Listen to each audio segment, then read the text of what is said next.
Let's bring in our reporter James Andre, who's following the state visit for us, a seasoned Emmanuel Macron watcher. He's at the Elysee Palace awaiting the next stage of the visit. James, talk us through the events of the past few hours.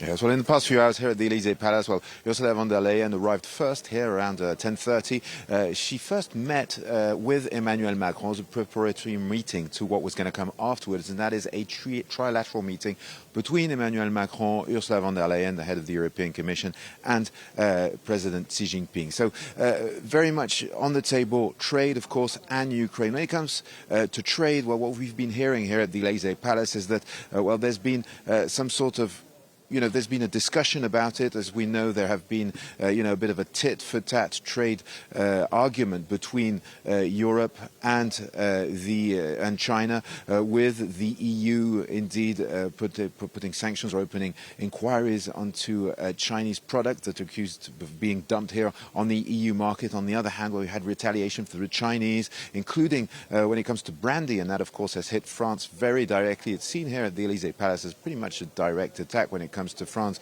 because of course it is the greatest European exporter of brandy, with people at the Elysee Palace saying here, well, how can you say that it's dumping when you're selling bottles of brandy that cost 300 euros? It's a bit surprising. So that's the situation we have here. So these things, of course, things were on the table, with President Macron and Ursula von der Leyen saying that they would not accept dumping on the European markets, whether it is, as you were saying, electric vehicles. We know there is an overproduction of them in China, but also solar panels, windmills to produce electricity, and all sorts of electrical goods that indeed are buying a very low price here on the European markets because of national subsidies in China.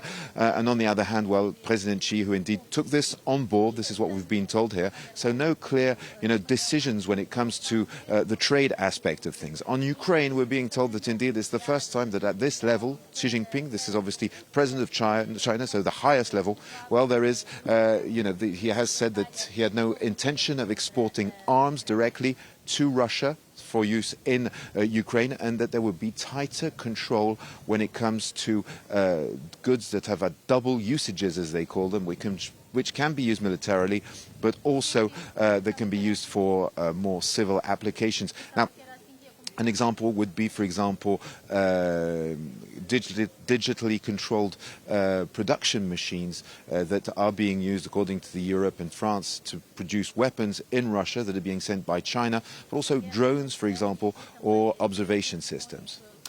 Right, we're getting to the business end of the approach for the Chinese president now. We're seeing the outriders arriving with the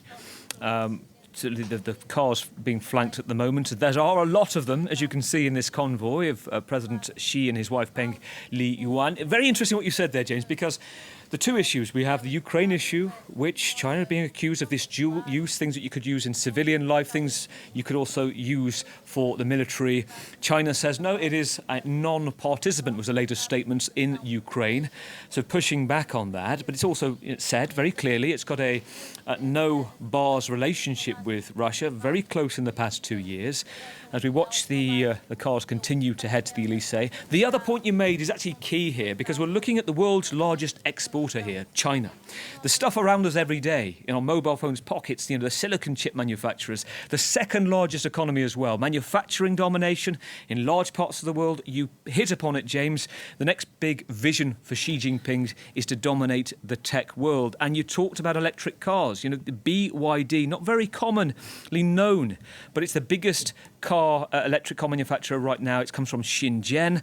They were originally a mobile battery company. They want to see sales dominate Europe, and that gets to the heart of this problem, doesn't it?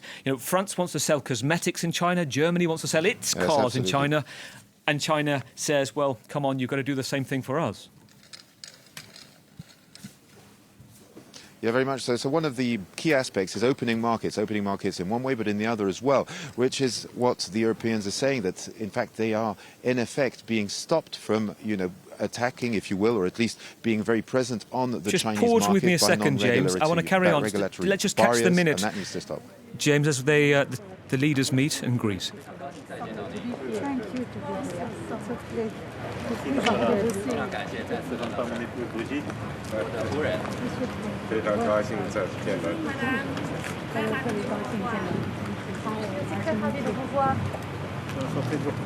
非常高兴能够再见到你。Vous êtes chez vous.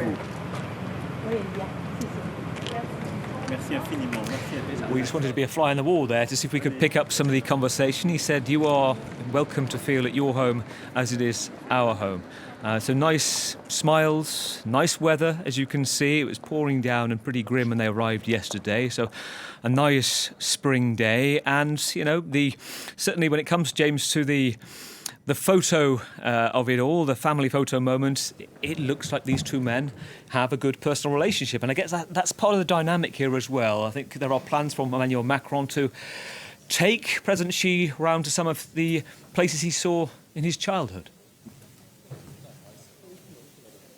Yes, absolutely. Well, the ceremony we're seeing right now at the Invalides is very symbolic. The idea is really that this is a state visit of the highest importance, highest level for the French. You can see this red carpet behind me. That wasn't there earlier on because indeed President Xi will be coming back here to the Élysée Palace just after that ceremony, where there will be troops review. The French band, military band, will be playing both national anthems. It's all very symbolic. And what's happening tomorrow is as well, this is a more personal moment where the two presidents will have time to be together, to discuss outside the protocol.